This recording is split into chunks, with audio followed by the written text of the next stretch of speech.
from Gore, heart of the south.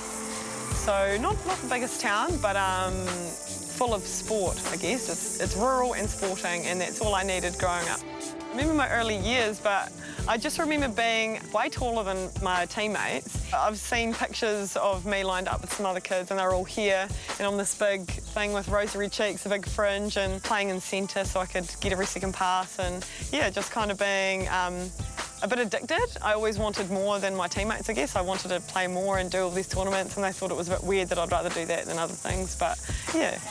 We were encouraged to play, you know, anything, basketball. We were athletes from probably 4 years old.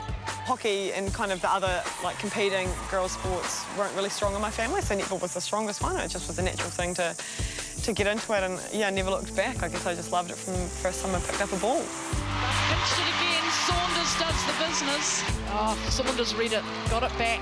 The Southern Sting, probably the Southern Sting, they were so legendary. They were just like idolised down south. They had won, you know, 7 out of 10 or something silly championships, and so that was not necessarily one player, but just being in that team was what I wanted to do. And Robin Broughton, wanted to be coached by her, wanted to play with, you know, Brittany Smenny and Donna Wilkins and Nadine Wilson, you know, all these women. Just the kind of legendary Southern Sting thing was probably what excited me the most going through school.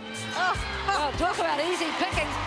When I moved to Christchurch, which I love, I wasn't in any ANZ team. I kind of went out on a limb and moved to Christchurch just for a change in scenery. And I just emailed Lee at the time and I said, look, I'm moving here. If you have any contracts that you want to share with me, then do it. But I actually went on as a training partner, and I even loved that. I love just being a part of it. It's a really welcoming environment. There's no hostility involved. Lots of fun. We're quite social together. We do things together because Christchurch is that size. It's not too far away from everyone. We can still go and be social and be friends. The Tactix are the team I want to be playing for as long as they'll take me. Saunders, the feed into Comwenda.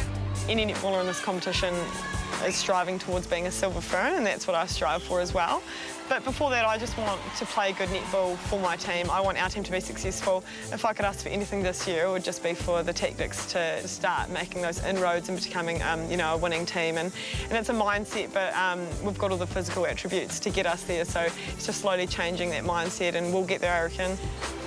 Stolen by Saunders. Just balance. Obviously within training, train hard, but sometimes it's hard to train hard if you're mentally not balanced. So have a social life, study something, have some hobbies, which, I mean, it took me a few years to realise that as well. It's easy to devote your whole life to netball, but it will zap you, it kind of sucks the energy out of you. So you need to have a really good balance, and then you'll get the best quality out of your training and your playing and all that. So I think have a balance, be happy, do what makes you happy, and then the netball side of it will just flourish. I think that's finally at the point where I've come to now, so yeah, it's good.